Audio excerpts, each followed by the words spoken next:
Hi, my name is Linda Crandall. I'm a member of the Northwest Senior and Disability Services Council, and I'd like to introduce Suzanne Weber, Republican candidate for House District 32.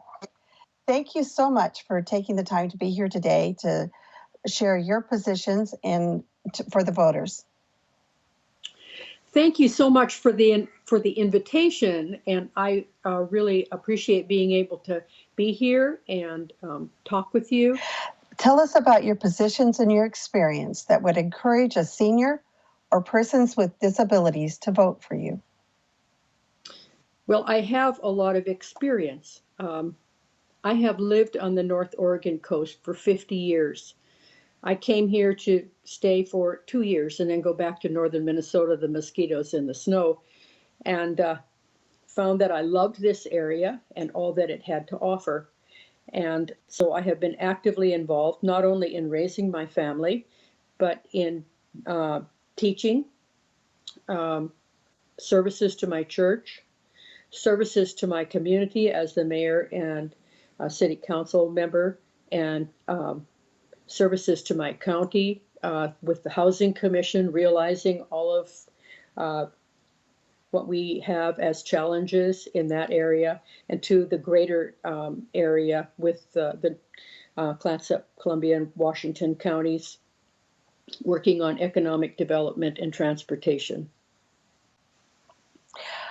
Thank you for that answer. On another note, Oregon Project Independence is a cost-effective program that keeps seniors and people with disabilities in their own home.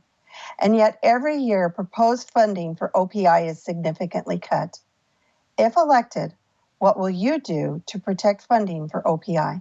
I realize how important it is for seniors especially and people with disabilities to be able to stay in their own homes. I think it increases the length of time that they are able to live, and their comfort and their mental assuredness that they're in surroundings that are familiar to them.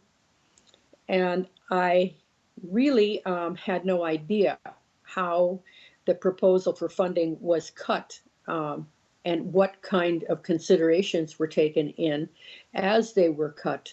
And so I really need to find out more about that, and I need to research how it is that these cuts are being determined and where they are being determined from. I know that I have several friends who help seniors remain in their home, and it's so important that they are there. I really appreciate your answer. For the next question, how would you prioritize state funding, including funding that is matched with federal funds, such as Medicaid, for services to an increasing senior and people with disabilities population? That is something I have to learn about. I have never had to take advantage of those sorts of funding, and I have not had the experience to learn about that. And it's something that in reading the questions prior to this interview, I started to do research on it, and it's very involved, it's very complicated, but it needs to have someone who can represent the feelings of the people, the wishes of the people, and be able to take the common sense to sustain life at its highest quality to the legislature, so that the legislature can then use those funds as wisely as possible to be able to sustain our elderly and our citizens with disabilities to the best of their life. Thank you. During this time of increased risk of homelessness and food insecurities, what will you do on a state level so that people and seniors and people with disabilities no longer face a lack of accessible, affordable housing and receive appropriate nutrition? I have worked on the Tillamook County Housing Commission since it began because I felt that we had a real need for uh, housing for our affordable housing for our workers, which would then free up more housing for our elderly population. Um, homelessness is something that I have been working on in our community, uh, and quite frankly, it is a very difficult situation because it involves so much more than just losing your home. There are issues with mental health that also need to be addressed. Um, Food insecurity is something that working with the food bank and the pantries.